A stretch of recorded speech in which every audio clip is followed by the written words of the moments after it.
श्री सीतारामचंद्राभ्याम नमः। श्रीमद्वाल्मीकि रामायणं बालकांडं अष्टचत्वारिंशः सर्गः।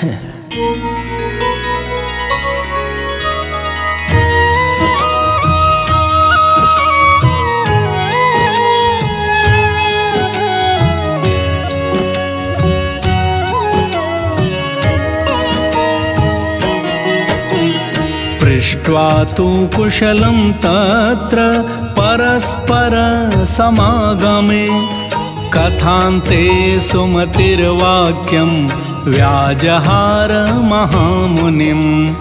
इमौ कुमारौ भद्रं ते देवतुल्य पराक्रमौ गजसिंह गतिवीरौ शार्दूल वृषभोपमौ पद्मपत्र विशालाक्षौ खड्गतूणधनुर्धरौ अश्विनाविवरूपेण समुपस्थित यौवनौ यदृच्छयैव गां प्राप्तौ देवलोकादिवामरौ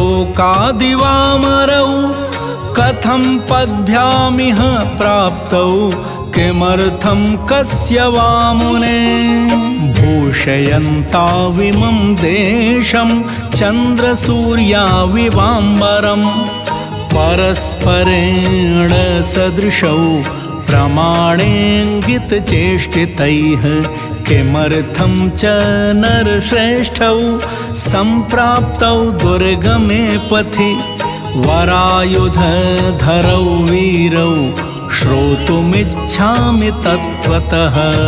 तस्य तद्वचनं श्रुत्वा यथावृत्तं निवेदयत् सिद्धाश्रमनिवासं च राक्षसानां वधं यथा। विश्वामित्रवचः श्रुत्वा राजा परमविस्मितः अतिथि परमं प्राप्तौ पुत्रौ दशरथस्य तौ पूजयामास विधिवत् सत्कारार्हौ महाबलौ।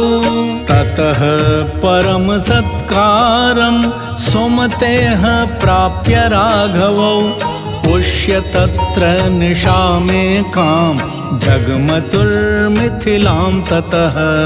तां दृष्ट्वा मुनयः सर्वे जनकस्य पुरीं शुभां साधु साध्विति षण्सन्तो मिथिलां समपूजयन्।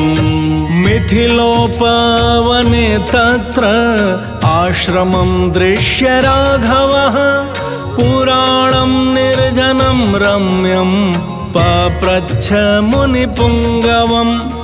इदम् आश्रम संकाशं किम्विदं मुनिवर्जितं श्रोतुमिच्छामि भगवन् कस्यायं पूर्व आश्रमः।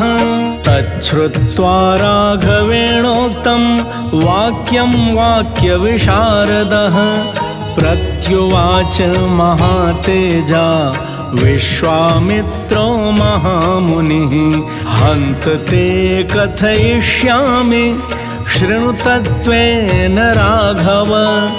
यस्यैतदाश्रमपदं शप्तं कोपान् महात्मनः गौतमस्य नरश्रेष्ठ पूर्वमासीन् महात्मनः आश्रमो दिव्यसङ्काशः सुरैरपि सुपूजितः।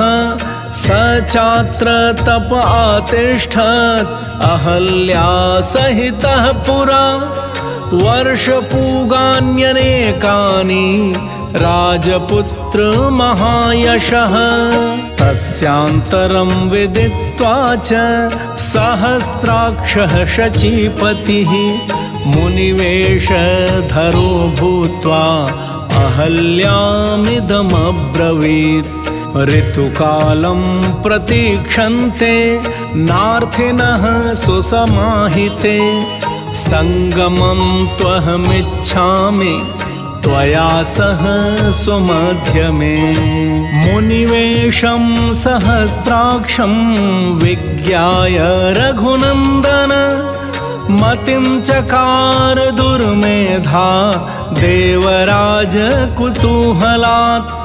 अथाब्रवीत् सुरश्रेष्ठं कृतार्थेनान्तरात्मना कृतार्थास्मि सुरश्रेष्ठ गच्छ शीघ्रमितः प्रभो।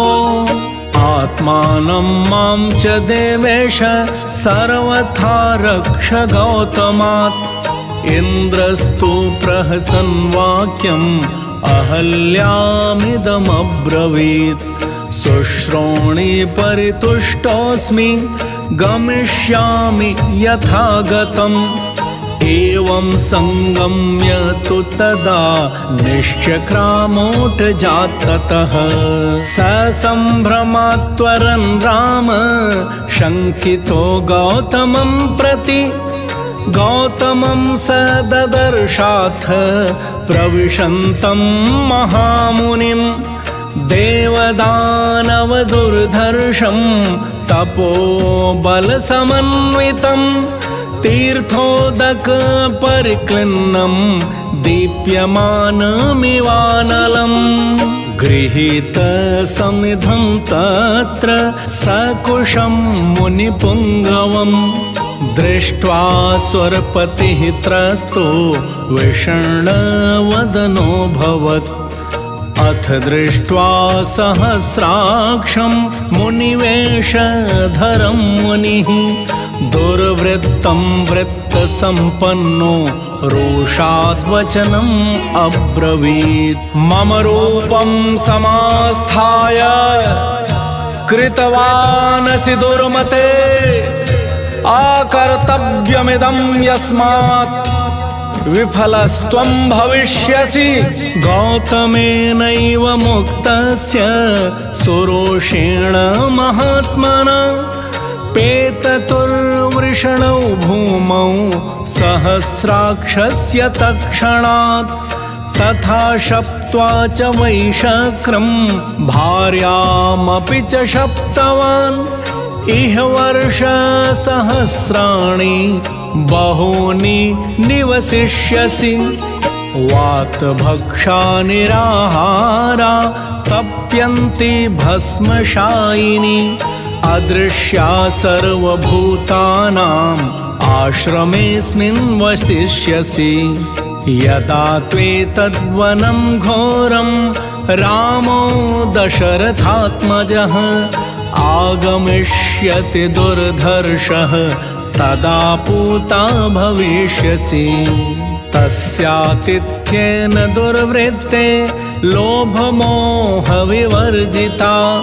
मत्सकाशं मुदायोक्ता स्वं वपुर्धारयिष्यसि। एवमुक्त्वा महातेजा गौतमो दुष्टचारिणीम्। इमम् आश्रमम् उत्सृज्य सिद्धचारणसेविते। हिमवच्छिखरे रम्ये तपस्तेऽपि महातपाः। इत्यार्षे श्रीमद् रामायणे वाल्मीकीये आदिकाव्ये बालकाण्डे 48 सर्गः।